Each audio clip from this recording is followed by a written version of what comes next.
Oi, sejam todos bem-vindos ao canal Amor, Luz e Espiritualidade. Continuamos com os vídeos sobre a Quaresma. Hoje eu vou falar para vocês sobre as parábolas de Jesus. As parábolas de Jesus transmitem as verdades espirituais. O que é uma parábola? A expressão parábola vem do grego parabolis, que significa colocar coisas semelhantes lado a lado, para estabelecer comparação, estudo e tirar ensinamentos. Parábolas, explicando de uma maneira simples, são pequenas histórias que têm como objetivo nos ensinar algo. Olha que lindo! Cada vez que Jesus começava a contar as parábolas, as historinhas, o povo se reunia em torno dele. O povo ficava pertinho dele para ouvir aquelas histórias que traziam tanto aprendizado para todo mundo. Que bênção que era, né? Graças a Deus essas parábolas estão na Bíblia e a gente mesmo hoje pode estudar com total dedicação, com total carinho. Tudo que Jesus ensinou para a gente, deixou escrito para que a gente, recebesse a mensagem e aprendesse. Por que parábolas?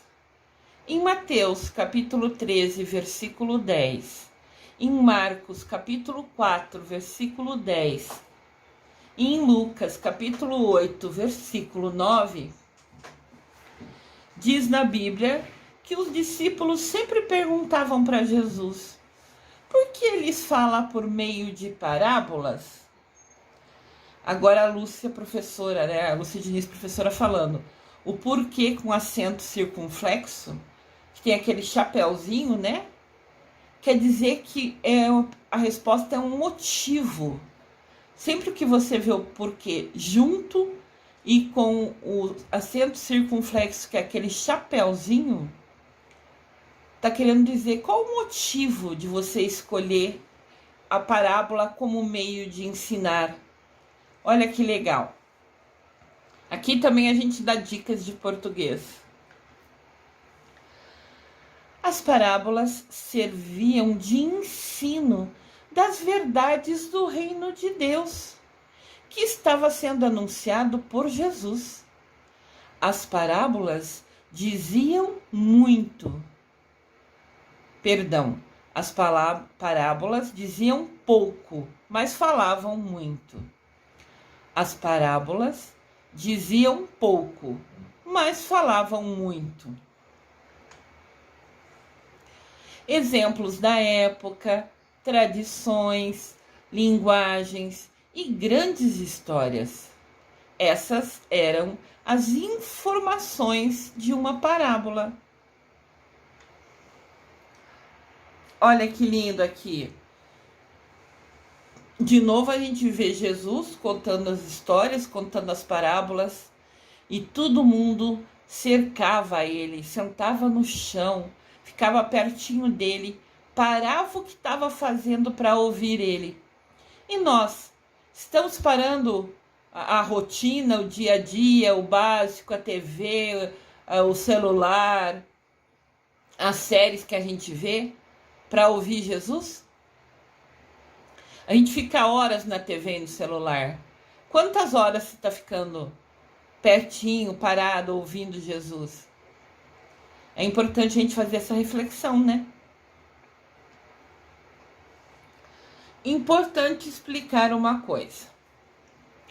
Sempre que a gente for ler a Bíblia, com o objetivo de entender a mensagem, de receber uma mensagem que ela nos traz, mesmo que seja somente um versículo.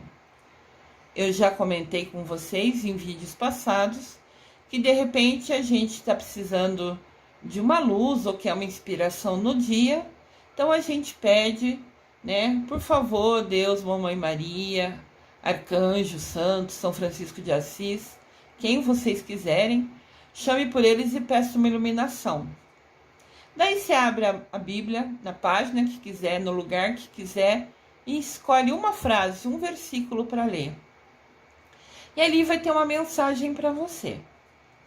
Quando a gente busca a Bíblia, né, como uma inspiração, como uma frase de ensinamento para o nosso dia, por exemplo, todo dia de manhã, ao acordar, antes de ir para o trabalho, você tira 5 minutos, reserva na sua agenda.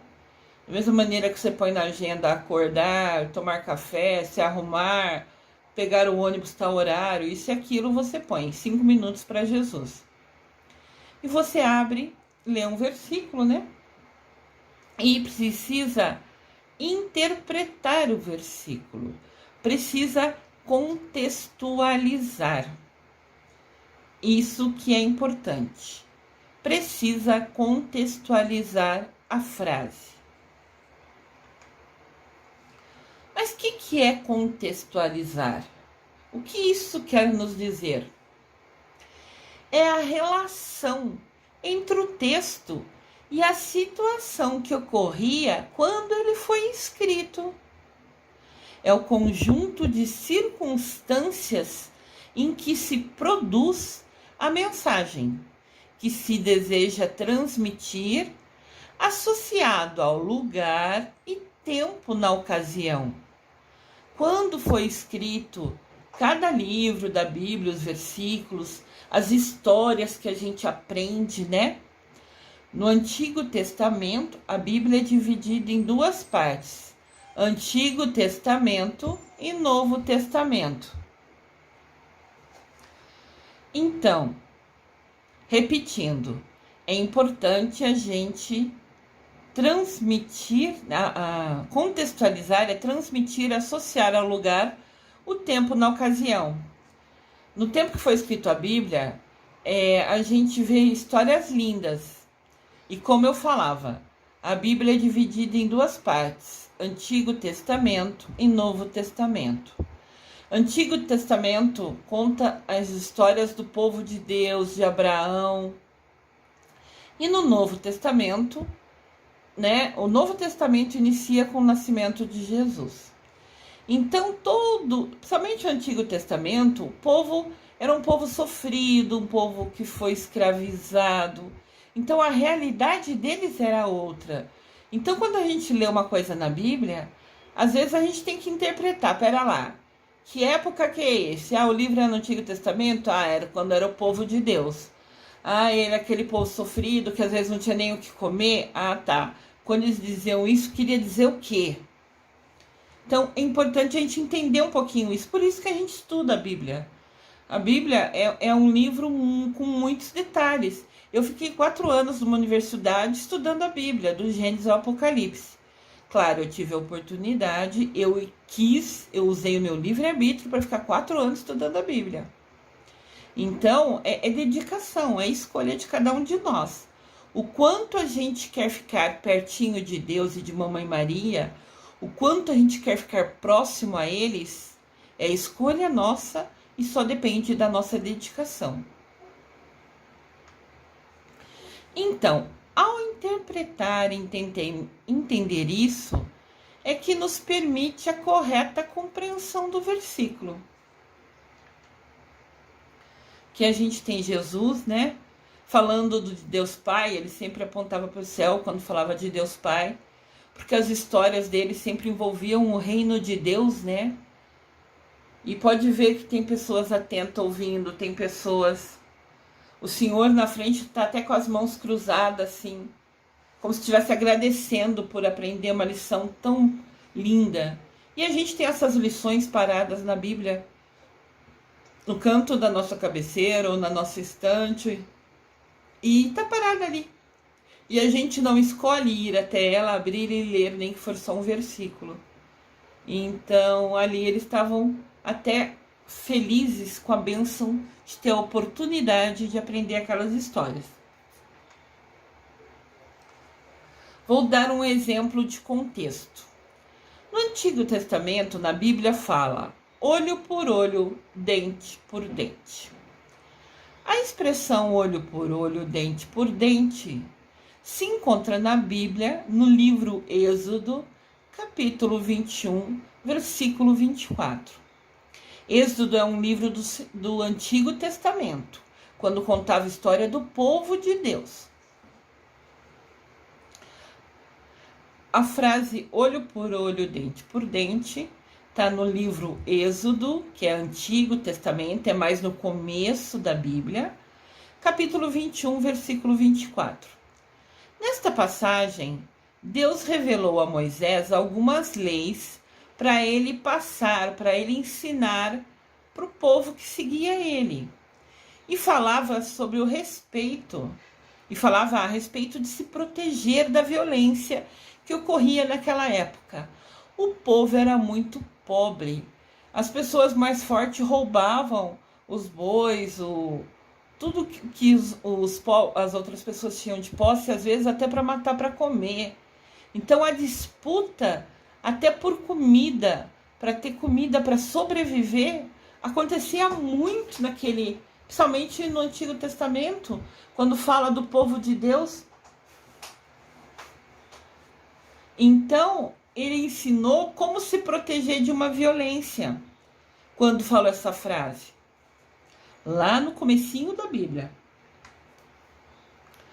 No entanto, essas coisas mudaram com a vinda de Jesus. Em Mateus, capítulo 5, versículo de 38 a 39, Mateus, capítulo 5, versículo de 38 a 39, Jesus disse: vocês ouviram o que foi dito, olho por olho, dente por dente. Ou seja, se roubarem seu boi, você vai lá e rouba de volta. Se roubarem sua comida, você vai lá e pega de volta. Porque era necessidade, era sobrevivência. Se roubasse seu boi, você não teria comida para comer e pôr comida na mesa para sua família, para seus filhos. Então, se você foi roubado, você vai lá e rouba de volta. Era isso que falava olho por olho, dente por dente, lá no começo da Bíblia. Jesus, então, conforme registra Mateus, capítulo 5, versículo de 38 a 39, ele fala para a gente: eu, porém, lhes digo que, de agora em diante, nunca se vinguem dos que lhes fizeram mal. Nunca vai lá e rouba de volta. Porque nesse momento o povo já estava com outra realidade. Já tinha um trabalho. Não precisava ser rico. Tendo um trabalho, trazendo comida para a mesa, já era uma bênção de Deus. Já é uma bênção até hoje para a gente, né? E Jesus falou: se alguém lhe der um tapa na cara, vire o outro lado para ele bater também. Aí ele te dá um tapa na cara, vira o outro lado e oferece. Mas isso está falando de disputa, de pessoas que ainda querem agir como aquela regra de antigamente, de repetir o que foi feito a ele. Então os tempos mudaram, tudo evoluiu, graças a Deus. E Jesus, nesse momento, está falando para a gente, sabe assim, ser bom. Para quem ir lá se vingar, não precisa mais disso. Nós evoluímos, a gente está em outro momento. Óbvio que esse vire o outro lado para ele bater quer dizer sobre justiça, sobre questões assim de alimentos, como queria dizer o olho por olho, dente por dente. Nunca vai querer dizer que você pode permitir que ninguém lhe ofenda, ninguém lhe machuque, principalmente assim em relações de marido, mulher, casais, irmãos. Nunca vai poder permitir que ninguém brigue com você ou pense em bater em você.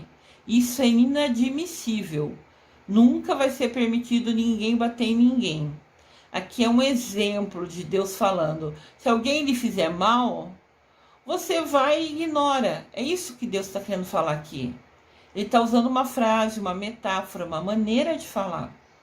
Mas isso nunca quer dizer que a Bíblia permite que ninguém bata em ninguém, que ninguém machuque, ofenda, humilhe ninguém. Nunca. Entendam isso. Aqui quer dizer, se alguém te fez mal, ignore. Deixa que Deus cuida. O que a gente faz aqui a gente recebe a punição, a justiça, a consequência do que a gente fez. Deus não pune ninguém. Deus nunca faz mal para ninguém.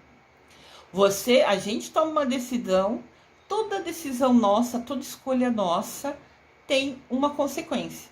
Às vezes é boa, às vezes não. Mas nunca teve nada a ver com Deus, teve a ver com o nosso livre-arbítrio. Então aqui, quando Deus fala, se ele der um tapa na cara, vira o outro lado para ele bater também, está querendo dizer sobre você ignorar. No sentido de disputa, de coisa no trabalho, de briga, até no trânsito, que eu andei vendo, mandaram uns vídeos de briga no trânsito que eu achei um absurdo. Tá certo que todo mundo tá com pressa, tá certo que todo mundo precisa trabalhar. Apesar que tá com pressa é meio escolha, né? Acorda mais cedo, sai antes da cama, toma um banho mais cedo e vai devagar pro serviço, que você já, com a sua escolha de levantar mais cedo, evita um monte de estresse a caminho do trabalho. Mas aqui fala justamente de você ignorar o que lhe fazem, provocações que não compensam, não valem a pena. É isso que aqui quer dizer. Nunca será permitido que ninguém machuque, ofenda, magoe ninguém. E se fazem isso com você, corra avisar a polícia, que é seu direito. Olha aqui que lindo. Jesus conversando e as pessoas param. A mulher até tá com o filhinho no colo e mesmo assim parou para ouvir as histórias de Jesus. Que bênção! E a gente tem a Bíblia, todas as histórias que Jesus contou para esse povo. Quantas vezes você tem ido abrir a Bíblia numa semana? Quantas vezes você parou para abrir a Bíblia e ler uma mensagem de Deus para você? Esses pontos a gente tem que pensar, né? São escolhas nossas, é livre-arbítrio. Exemplos de algumas parábolas. Parábola do grão de mostarda. Olha a semente do grão de mostarda no dedinho da pessoa. Ela é minúscula.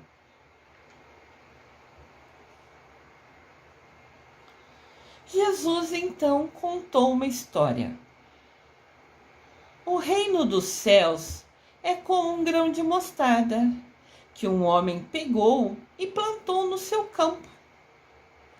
Embora seja menor entre todas as sementes, quando cresce, chega a ser a maior das plantas e se torna uma árvore forte, frondosa, de maneira que até as aves do céu vêm aninhar-se em seus ramos. Isso nos conta Mateus, capítulo 13, versículo de 31 a 32. Olha que legal! A semente é minúscula, é uma ponta de nossa unha. E a árvore é forte, é frondosa, né? E fica bonita, que até as aves do céu vêm pousar nela, descansar nela. Olha que coisa linda! O grão de mostarda. Então agora a gente vai explicar aquele texto, aquela historinha que Jesus contou pra gente. O grão de mostarda possui uma das menores sementes entre todas as hortaliças, mas o seu crescimento é extraordinário. Estudos dizem que a mostarda pode crescer até a altura de 4 metros. Olha que incrível! O grãozinho dela é do tamanho da nossa unha, quem tem unha comprida, né? E chega a dar uma árvore de 4 metros de altura. Que bênção! Aqui mostra as sementinhas para a gente ver, né? A menor de todas as sementes torna-se a maior de todas as plantas. Aquele que tem ouvidos para ouvir, que ouça. Sempre que Jesus contava uma parábola, ele terminava as parábolas falando isso. Aquele que tem ouvido para ouvir, que ouça. Mas o que isso quer dizer para a gente? Essa frase dele está em Mateus, capítulo 13, versículo 9. Deus aqui quer falar para a gente da diferença de ouvir e de escutar. Ouvir é um processo mecânico, referente ao sentido da audição. É além da sua vontade, a não ser que você escolha tapar os seus ouvidos. Ou seja, você passa perto de um lugar e vê pessoas conversando, às vezes você ouve uma frase ou ouve a conversa toda, né? Dependendo da altura que a pessoa que está contando fala. Se você passar bem perto, você vai ouvir. Isso é ser capaz de ouvir. Passar e ouvir alguma coisa, ou ouvir uma sirene, ou ouvir um latido. Você ouve mesmo sem querer. Você está passando no local. Se acontecer o som, você vai ouvir igual. Ponto final. Mas então, o que é escutar? Escutar é uma ação que depende da sua vontade em prestar atenção. Busca refletir sobre o que está sendo dito e depois entenderá o conteúdo, né? O significado da mensagem do texto. Ou seja, você pode ler um versículo da Bíblia todo dia? Pode, que legal. Você pode ler, ouvir, ou seja, você leu em voz alta, seu ouvido ouviu o que você falou, legal, ponto final. Tá, mas você escutou o que foi dito? Perdão, mas você escutou o que foi dito? Você colocou sua atenção, você parou para pensar sobre aquilo que lhe foi dito? A gente só aprende quando para pensar. Por isso que eu falo para a gente ter um caderninho, anotar as coisas legais dos vídeos. Com isso a gente pode ir lá e ler de novo. E cada vez que você lê, você vai entendendo um pouquinho mais. Então a diferença de ouvir e escutar é que ouvir você vai ouvir um monte de coisa até nem querendo. Escutar é você ouvir, parar, pensar e mudar suas atitudes com aquele aprendizado que teve. Então, todas as parábolas de Jesus, ele fala: quem tem ouvidos para ouvir, que ouça. Ou seja, ouça com atenção, preste atenção, entenda a mensagem, aprenda e coloque no seu dia a dia. Isso é importante. Em Mateus capítulo 17, versículo 20, fala: olha o tamanho do grãozinho de mostarda. É incrível, né, pessoal?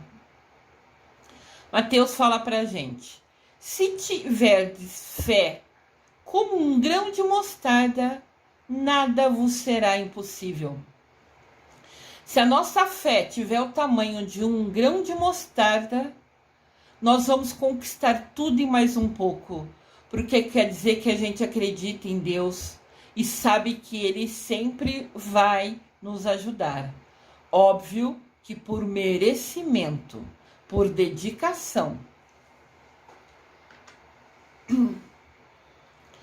Mensagem da parábola: confiar em Deus e ter fé.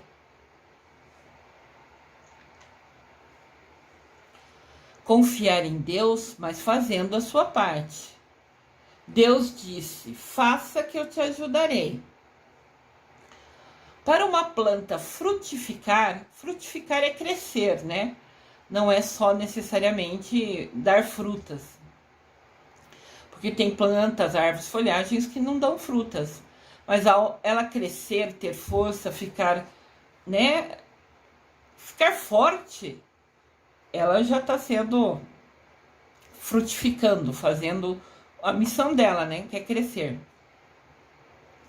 Quando Jesus fala, faça que eu te ajudarei, a gente tem que pensar: para uma planta frutificar, você tem que regar, podar, cuidar, além de esperar o tempo de Deus para ela crescer.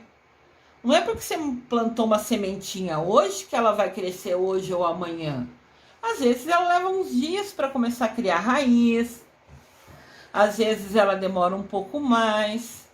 Então ela vai crescer no tempo de Deus. Ter paciência é também um aprendizado que a gente precisa ter na vida. Olha o tamanho que é a semente da mostarda, o grão da mostarda, né? E olha o tamanho que fica a árvore.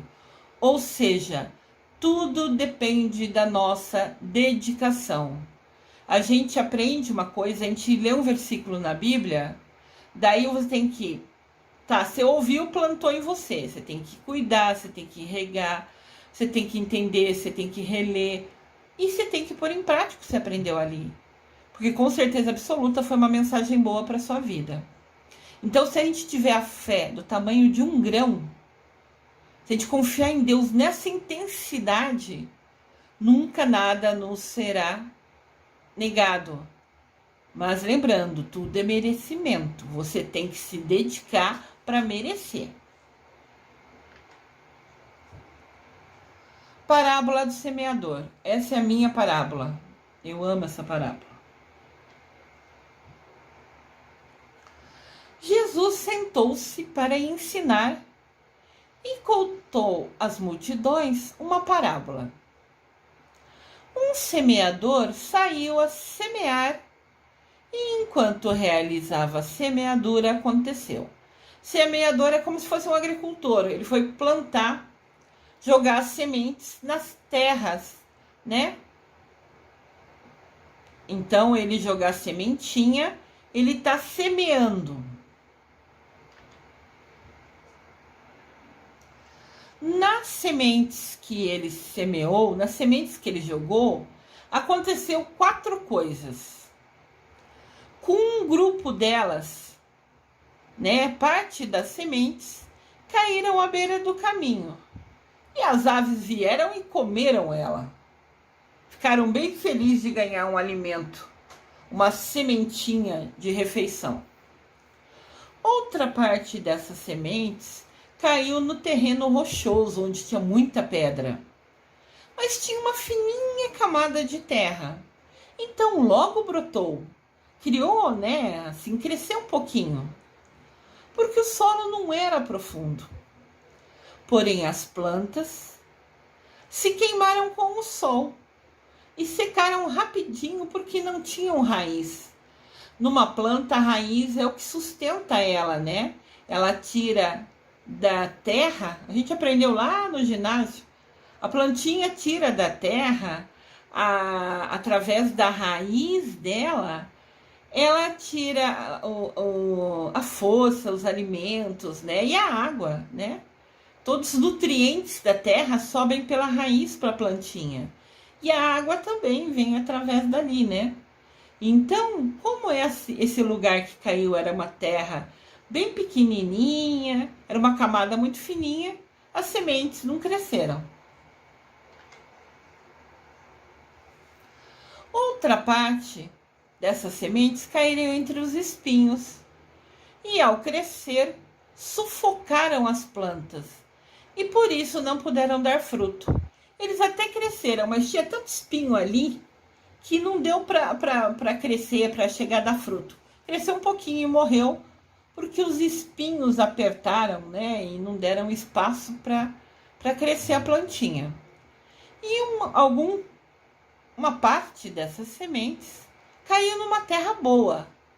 Germinou, quer dizer que cresceu, criou raiz, né? E produziram uma generosa colheita. Deram muitos e muitos frutos. Então, ele jogou a semente e caiu em 4 lugares diferentes. Essa foi a historinha que Jesus contou pra gente. Mas o que isso quer dizer pra gente? Aqui tem um desenhinho, né, mostrando pra gente. No lado esquerdo faltava a terrinha, no lado direito tinha muito espinho e no centro cresceu, deu folhas, deu flores, ficou lindo. E podia também ali receber a chuva, tomar um pouquinho do sol.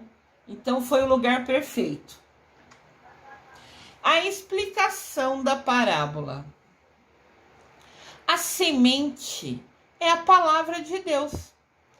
O terreno é o coração de cada pessoa. No primeiro caso, Jesus falou na parábola que as sementes caíram no meio do caminho.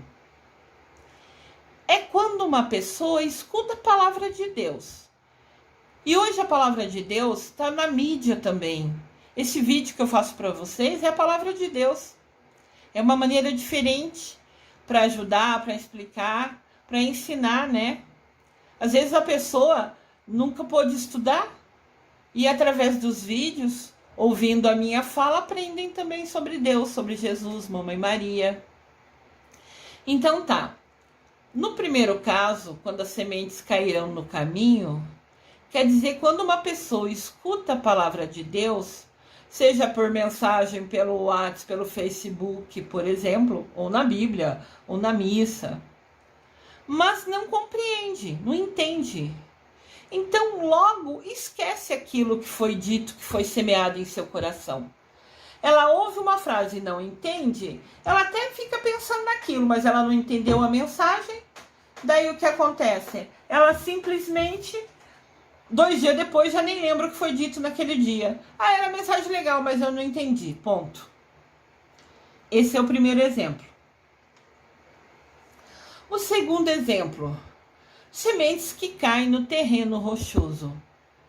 É quando uma pessoa ouve a palavra de Deus e a recebe com alegria, porém não tem raiz em si mesmo, não deixa aquela mensagem entrar no seu coração. E quando chegam os problemas, as tribulações, quando acontecem os desafios que todo mundo tem ao longo do dia a dia, a pessoa desanima e desiste de pôr em prática aquilo que ela ouviu da palavra de Deus. Porque seguir a palavra de Deus nunca vai ser fácil. É sempre desafiador no sentido que a gente erra muito. Então, nós mudarmos as nossas ações requer da gente ler, estudar, entender e colocar em prática. Então, a pessoa ouviu a mensagem de Deus, achou linda, gostou, deixou entrar no coração, né? Mas não aprofundou, não criou raiz no seu coração. Deixou entrar no coração achando bonita, ficando feliz. Mas na hora de colocar em prática, nada daquilo fez. Então quer dizer que o terreno do coração dela era rochoso. É uma metáfora, né? Uma maneira de falar. Pode ver que Jesus falava onde ele passava. Ele estava passando nesse caminho, alguém fez alguma pergunta para ele, e para ele ensinar, ele parou e contou uma parábola. As parábolas que ele contava era associada com a realidade das pessoas. Porque se ele contasse as coisas que elas viam no dia a dia, era fácil para elas entender. Por isso que ela estava aí numa região de agricultores, que ela contou a parábola do semeador. Porque falando de semente, de criar raiz, de crescer, eles vão entender isso, porque é o que eles fazem todo dia, né? É o trabalho deles. Então eles entendem quando fala de terreno, de semente. Daí Jesus usou esse exemplo para contar a parábola para eles. Terceiro caso, as sementes entre os espinhos. É quem ouve a palavra, mas as preocupações do dia a dia, a ansiedade, a sedução das riquezas, o querer ter, querer comprar. Ah, eu quero um carro melhor, uma casa melhor, um sofá melhor, uma roupa melhor. Prazeres da vida, comida com fartura, bebida, vícios, cigarro, bebida, qualquer coisa assim. Qualquer vício é ruim, né? E todas as demais ambições, aquele querer, querer, querer. Ah, eu preciso ter uma casa melhor, eu preciso trabalhar mais para comprar uma casa maior. Mas comprar mais, trabalhar mais para comprar uma casa maior, de repente para você dar mais conforto para sua família é uma coisa. Você querer comprar uma casa maior para querer se aparecer para ter luxo é diferente, né? Então, quando as pessoas que ouvem a palavra de Deus, mas só pensam em ter, quero uma carro, eu ouvi a palavra de Deus, legal, mas agora eu estou preocupado em trabalhar mais, se estiver trabalhando ainda melhor, né? Pior é aqueles que roubam e fazem coisa errada para ter luxo. Luxo na vida é desnecessário, a gente precisa ter as coisas simples. Se você quer ter uma casa maior e tem dinheiro para isso, maravilha, boa sorte. Mas não é o que importa, é o que você tem no seu coração. Não é se sua casa é enorme, é novinha, se seu carro é zerinho, é um carro que corre bastante, isso não importa. Tudo que você tem é só bem material. O que você é no seu coração, o seu aprendizado, a maneira que você age, a maneira que você trata as outras pessoas, é o que realmente importa para Deus. Então, as pessoas que ouviram a palavra de Deus, mas ficaram só preocupadas em ter luxo, em ter coisas materiais, e esquecem de colocar em prática o que aprenderam naquela palavra de Deus, então elas vão se tornar infrutíferas. Elas não vão crescer, né, com aquela lição, com aquela palavra que ouviu. E o quarto caso é sementes em boa terra. Ou seja, é a pessoa que de bom coração e com sinceridade ouve a palavra de Deus, a entende e acolhe. Este frutifica e produz grande colheita, colocando em prática os ensinamentos e compartilhando com os irmãos o que foi semeado, né? Então, quem ouve a palavra de Deus e entende, ele usa no dia a dia dele. O frutificar é ele usar o que aprendeu no dia a dia dele, é ele mudar as ações dele e também usar aquele aprendizado e contar para os amigos, ensinar os outros que de repente não ouviram aquela mensagem, o que foi dito. Olha que interessante. Às vezes a gente não, que eu não assisto TV, mas assim, as pessoas que assistem reportagem, né? Eu assisto TV, comédia, filmes, amo filmes, sou uma cinéfila, mas tá assistindo jornal. E às vezes a gente assiste alguma reportagem da TV e no outro dia comenta com a pessoa: você viu o que passou na televisão, que falou daquele assunto? Então é interessante que o que a gente vê, ou na internet, ou na TV, a gente conversa sobre isso com os amigos. Você tem conversado com os amigos sobre o que você ouve da palavra de Deus? Você tem conversado com os amigos sobre o que você aprendeu na última missa ou no último culto que você foi? Você tem comentado com as pessoas: olha que legal, eu ouvi a parábola tal, aprendi essa lição, ela quer dizer isso, isso e isso. Você conta para os outros, você compartilha para os outros. Da mesma maneira que faz com as reportagens da TV ou da mídia, os assuntos e o aprendizado sobre Deus Pai, Mamãe Maria, sobre o estudo que você fez da Bíblia, esse assunto seria importante você ler, aprender, entender e compartilhar. E ensinar os outros, contar qual era a história da parábola e ajudar as pessoas a também colocarem em prática. Ao você ajudar o outro, você também está frutificando. Aqui tem um desenhinho, né, dos 4 terrenos. Cai no caminho, cai nas pedras, cai nos espinhos e cai no lugar verde que está receptivo à palavra de Deus, a querer aprender, entender e colocar em prática. Então a mensagem da parábola do semeador quer dizer: aprendam e coloquem em prática, compartilhem o que vocês aprenderam. Permita que Deus lhe utilize de instrumento dele, levando a palavra dele a todas as outras pessoas. Você aprende e daí você fala para os seus amigos, para sua mulher, para o seu filho, para sua mãe, para o seu pai. Você compartilha e ensina a lição. De repente, aquilo que você está levando, compartilhando, comentando com a pessoa, vai ajudar ela em alguma coisa que ela está com dificuldade. Seja instrumento de Deus. Semeador é a minha parábola, é a minha missão. Eu tive a oportunidade de estudar sobre a espiritualidade e agarrei todas as oportunidades com a mão, muito feliz imediatamente. Agora eu compartilho conhecimento enviando mensagens sobre Deus, Mamãe Maria, seres de luz e arcanjos. Eu escolhi fazer uma faculdade de 4 anos para estudar a Bíblia inteirinha. Eu escolhi fazer um curso de mais de 3 anos para estudar sobre os arcanjos e os seres de luz. Isso é escolha, é dedicação. Para que agora, com muito amor no coração, eu compartilhe esse conhecimento com todos vocês. Também tem uma coisa. Quem me conhece, assim, é mais próximo a mim, sabe que eu sempre envio mensagem, vídeos, músicas diariamente. Eu tenho alguns grupos no Facebook, eu tenho os 7 arcanjos no Facebook, e eu tenho Amor, Luz e Espiritualidade, que está vinculado a esse canal do YouTube. E lá todo santo dia eu posto mensagens, vídeos, músicas. Eu faço isso diariamente, com todo o meu carinho.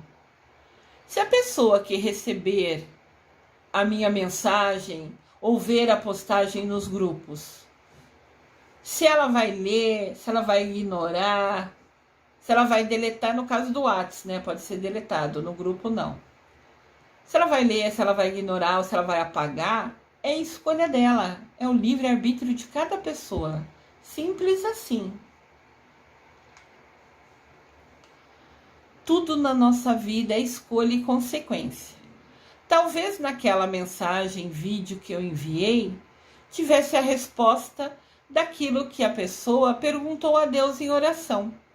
E Deus está me utilizando de instrumento para lhe responder. Por isso que eu falo para vocês, compartilhe o link dos meus vídeos com seus amigos, parentes, conhecidos, colegas de trabalho, porque de repente alguma frase que eu falei aqui vai ajudar aquela pessoa. Vai chegar a ela uma mensagem, uma resposta de Deus para ela. Quando alguém apaga sem ler ou deixa de ler alguma postagem que eu fiz nos grupos, pode ser que a pessoa deixou de ter a resposta que precisava. E isso poderá lhe trazer uma consequência negativa. De repente a pessoa rezou e pediu para Deus: me mostra o caminho para essa dificuldade que eu estou passando. Daí eu mandei uma mensagem que de alguma maneira falava sobre aquilo. A pessoa não leu. Chegou mensagem, mais uma mensagem, todo dia chega a mensagem dessa pessoa. Foi lá e apagou. De repente aquela mensagem, eu fui iluminada para enviar para ela. E ali respondia de alguma maneira aquilo que ela pediu em oração. Quando ela apaga sem ler, não chegou a ela a resposta de Deus, porque ela, de livre-arbítrio, apagou a mensagem. Então, Deus simplesmente não pôde se comunicar com ela. Daí ela vai ter que se virar para resolver a situação. Ela fala: poxa, eu pedi para Deus uma resposta, ele me respondeu.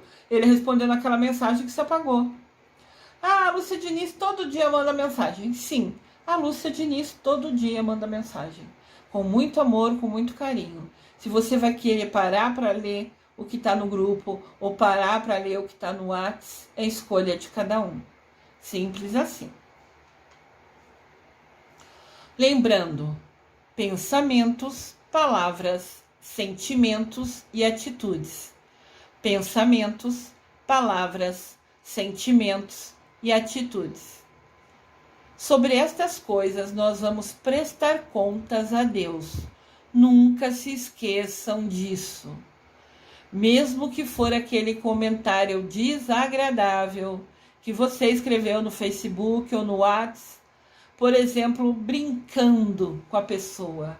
Às vezes a gente vê cada comentário no Facebook ou no WhatsApp e fala: meu Deus, para que escrever isso? A pessoa quer fazer pirracinha, quer provocar o outro.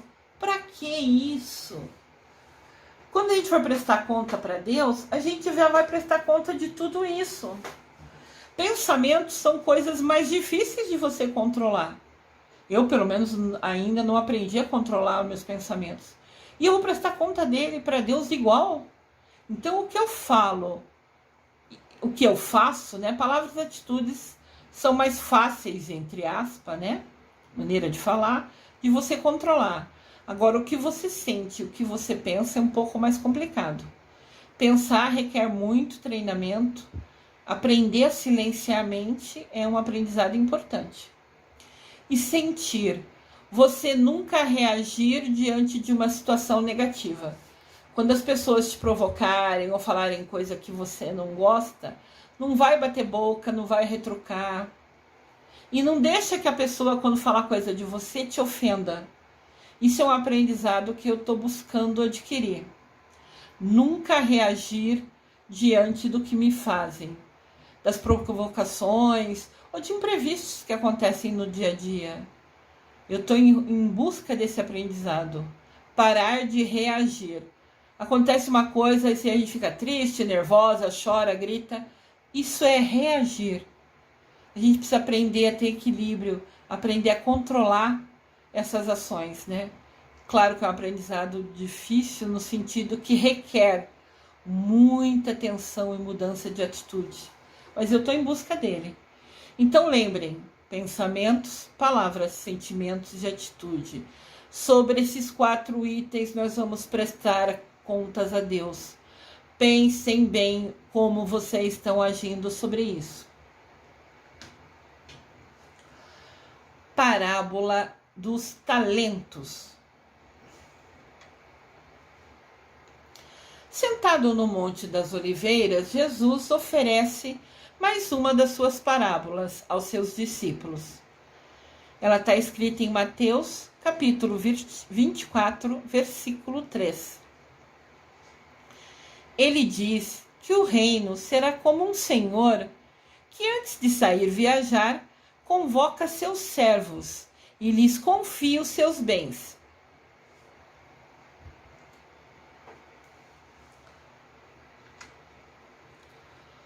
Para um dos servos, concedeu 5 talentos. Entendam como se fossem 5 moedas.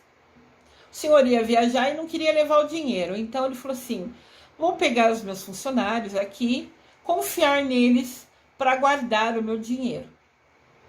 Então, para um servo, para um funcionário dele, ele deu 5 moedas. A outro servo, ele deu 2 moedas. E ao terceiro servo, ele deu 1 moeda. Conforme ele achava que era a capacidade, né, de cada um deles. Achava que era mais responsável cada um deles. E deixou as moedas dele, o dinheiro dele, para eles cuidarem enquanto ele saía viajar. Nos dias depois de sua viagem, o funcionário que havia recebido 5 moedas investiu e ganhou mais 5 moedas, multiplicando-os assim. Da mesma forma fez o funcionário que tinha 2 moedas. E ele, né, transformou isso em 4 moedas.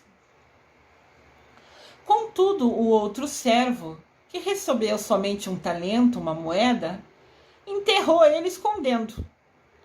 Escondeu o que foi dado a ele em confiança. Pode ver que a reação de cada pessoa foi o livre-arbítrio de cada um deles. Cada um deles agiu como achou que deveria. Aqui a gente vê à esquerda o que recebeu 5 moedas, 5 talentos, como ele trabalhou na ausência do chefe dele, que estava viajando. No meio, no centro, a gente vê a imagem daquele que ganhou 2 moedas. E como ele reagiu enquanto o chefe estava viajando. E do lado direito, aquele funcionário que ganhou 1 moeda. E como ele reagiu enquanto o chefe estava viajando. Olha a escolha de atitude de cada um dos funcionários do Senhor que viajou. Quando o Senhor retornou, os servos se apresentaram diante dele e lhe entregaram os talentos, né, as moedas que tinham em mãos. O servo que havia recebido 5 talentos, agora tinha 10 moedas e devolveu para o chefe 10 moedas. O servo que havia recebido 2 talentos, 2 moedas, agora tinha 4 e devolveu isso para o chefe dele. E isso alegrou muito o coração do chefe deles. Então, o chefe deles, né, disse a eles, aos dois: muito bem, servos bons e fiéis. Fostes fiéis no pouco, muito confiarei de agora em diante em tuas mãos para administrar. Entra e participa da alegria do teu Senhor. Isso está em Mateus 25, versículo 21. Porém, quando o servo havia recebido apenas 1 talento, tentou explicar para o chefe dele que teve medo de perder o dinheiro dele e escondeu a moeda que ele deu para ele, que confiou nele que ele guardasse. Então, quando ele escondeu, ele não multiplicou. Ficou guardado somente aquele escondidinho. Na verdade, né, ele agiu pelo contrário, ele enterrou a moeda e foi devolver o único talento que tinha. Tipo assim, ó, você confiou em mim essa moeda, eu guardei, escondi ela para ninguém pegar, para ninguém roubar de mim, tá aqui ela de volta. Então, o chefe dele fala para ele: olha, aqui tem um desenho, né, para uma ilustração. Quem recebeu, primeiro o servo recebeu 5, devolveu 10. O segundo servo recebeu 2, devolveu 4. O terceiro servo recebeu 1 e devolveu a mesma. O dono falou para ele: servo mau e negligente, você deveria ao menos ter investido meu talento no banco. Quando eu retornasse, pelo menos receberia a minha moeda mais os juros dela. Sendo assim, devolva a moeda que eu lhe dei. Eu confiei em você e você não soube utilizar. Vai lá e dá ela para o servo que tem hoje 10 moedas. Porque ele soube como utilizar, vai saber fazer render essa moeda que você não fez render. Pois a quem tem, mais lhe será confiado, e possuirá em abundância. Mas a quem não tem, até o que lhe tem será tirado. Quanto ao servo inútil, lançai-o às trevas. Ali haverá muito pranto e ranger de dentes. Esses são muitas palavras da época escrita, né? Trevas, ranger de dentes. Eram coisas que se falava no dia a dia. Então eles usavam essas frases para que as pessoas de lá, daquele tempo, entendessem, né?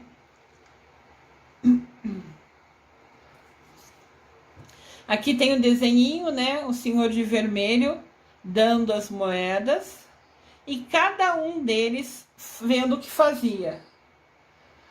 O de vermelho do lado esquerdo em cima é o chefe. O de azul em cima no centro é o que tinha 5 e conseguiu mais 5. O de verde em cima à esquerda é o que tinha 2 e conseguiu mais 2. Embaixo, o de amarelo, lado esquerdo inferior, é o que tinha 1 e escondeu na terra, o único, né? E quando chegou o senhor de vermelho, no centro, embaixo, viu que um tinha 10, um tinha 4 e o outro só tinha 1, igualzinho recebeu.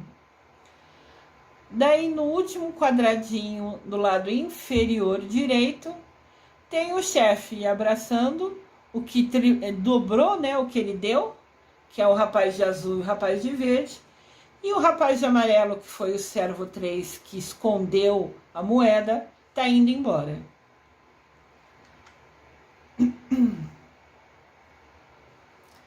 Mensagem da parábola: utilize os dons que Deus lhe deu e os frutifique, ou seja, os utilize para também ajudar outras pessoas. Saia da sua zona de conforto.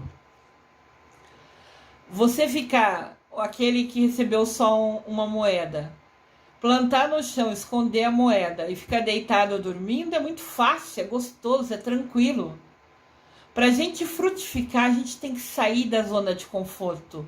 A gente tem que ir ler, estudar, aprender, colocar em prática. A gente tem que agir, tem que usar o nosso livre-arbítrio para agir. Que Deus nos ilumine e mostre como a gente precisa agir para frutificar o que Ele nos dá. Porque os talentos aqui querem dizer o dom de Deus. Ele deu os dons para a gente. A gente pode utilizar os dons ou a gente pode esconder os dons. Quando a gente usa os dons que Deus nos deu, seja para nosso dia a dia ou para ajudar alguém, a gente está frutificando. E com certeza Ele vai nos abençoar, nos dando mais dons, mais bênção. Que Ele nos ilumine e mostre como frutificar os nossos dons. Eu desejo amor e luz a todos.